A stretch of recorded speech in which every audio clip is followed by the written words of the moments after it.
Experience આજે chapter 1 સજીવ વિશ્વનો ડે 3 છે, જેમાં એપિસોડ 3 સેટ 3 પણ તમે કહી શકો છો. એમાં 21 પ્રશ્નથી ચાલુ કરી છે. નીચેનામાંથી કઈ જોડી સાચી રીતે જોડાયેલી નથી? શું આવશે જવાબ? તો કે કેટાલોગ માત્ર પ્રાણીઓને રહેઠાણની યાદી. કેમ સમજ્યું? તો કે ફ્લોરા એટલે વનસ્પતિ, ખબર છે. મેન્યુઅલ એટલે જે પણ જોતી હોય એના માટેની આપણે માહિતી. મોનોગ્રાફ એટલે એક જ વર્ગની માહિતી. જ્યારે કેટાલોગ છે એ હંમેશા આલ્ફાબેટિકલ જ માહિતી યાદી હોય છે. બરાબર. ચલો આગળનો પ્રશ્ન જોઈએ. સજીવોમાં સ્વયં સભાનતા સેલ્ફ કોન્શિયસનેસનું કોનું વિશિષ્ટ લક્ષણ છે? શું આવશે જવાબ? તો કે માત્ર મનુષ્યનું. અન્ય સજીવો સભાન એટલે કોન્શિયસ હોય છે, પણ મનુષ્ય જે સ્વયં સભાન એટલે સેલ્ફ કોન્શિયસ પણ છે. બરાબર. પોતાના કામ માટે કેવી રીતે કરવું, પોતાના કોન્શિયસનેસ રાખીને કરે છે. આગળ જોઈએ. કુળના લક્ષણોના આધારે વર્ગીકૃત કરવામાં આવે છે. કુળને કયા લક્ષણોના આધારે વર્ગીકૃત કરવામાં આવે છે તે વસ્તુ આપણને ખબર છે. કુળને વાનસ્પતિક અને પ્રાગજનિક બંને લક્ષણોને ધ્યાનમાં રાખીને વર્ગીકૃત કરવામાં આવે છે, કારણ કે બંનેમાં પ્રાગજનિક બાબતો જોવા મળે છે. આગળનો પ્રશ્ન જોઈએ.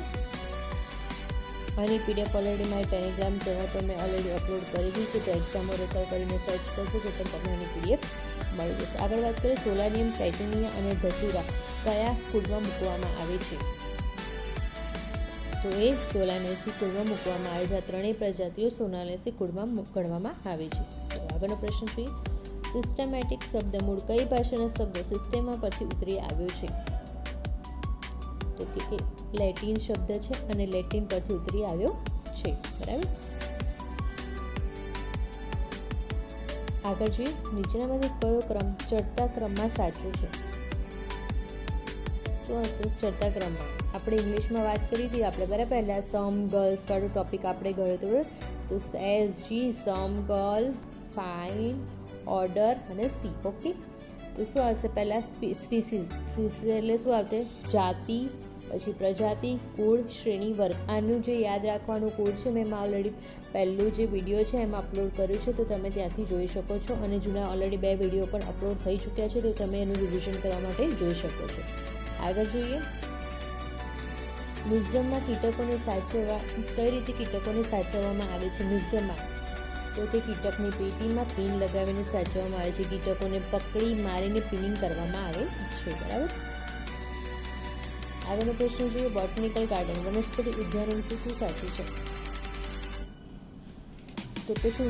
તો 1 સ્થાન સંરક્ષણનો પ્રકાર છે. બરાબર. આગળનો પ્રશ્ન જોઈએ. દ્વિનામી નામકરણ. દ્વિ શબ્દ વૈજ્ઞાનિક નામની પાછળ શું સૂચવે છે? શું સૂચવે છે? તો કે તે લિનિયસ દ્વારા વર્ણન સૌપ્રથમ વર્ણવવામાં આવ્યું હતું તે સૂચવે છે. બરાબર. સી ઓપ્શન સાચું છે, કારણ કે તે લિન શોધક નામનું ઓથર જે કે સિટીઝન છે એ દર્શાવે છે. એ ઓથર આ લિન છે એ ઓથર સિટીઝન દર્શાવે છે. બરાબર. ચલો આગળનો છેલ્લો પ્રશ્ન જોઈએ. ચયાપચય વિશે અસત્ય વિધાન કયું છે? શું હશે? તો કે તે નિર્જીવ પદાર્થોમાં પણ જોવા મળે છે. આ ખોટું છે. નિર્જીવ પદાર્થોમાં ક્યારેય ચયાપચયની ક્રિયા હોતી નથી. એટલે અસત્ય પૂછ્યું તો આપણે એટલે જવાબ છે. પ્લીઝ મારો વિડીયો ગમ્યો હોય તો પ્લીઝ ચેનલ લાઇક શેર અને સબસ્ક્રાઈબ કરતા રહેજો. અને 1 થી 20 ક્વેશ્ચનનો વિડીયો ઓલરેડી આગળ અપલોડ કરી ચૂકી છું, તો પ્લીઝ મારી ચેનલને સબસ્ક્રાઈબ કરજો. જેપી નીટના વાંચતા હોય તો મારા ફ્રેન્ડ સર્કલમાં એમને પણ શેર કરજો. Thank you so much.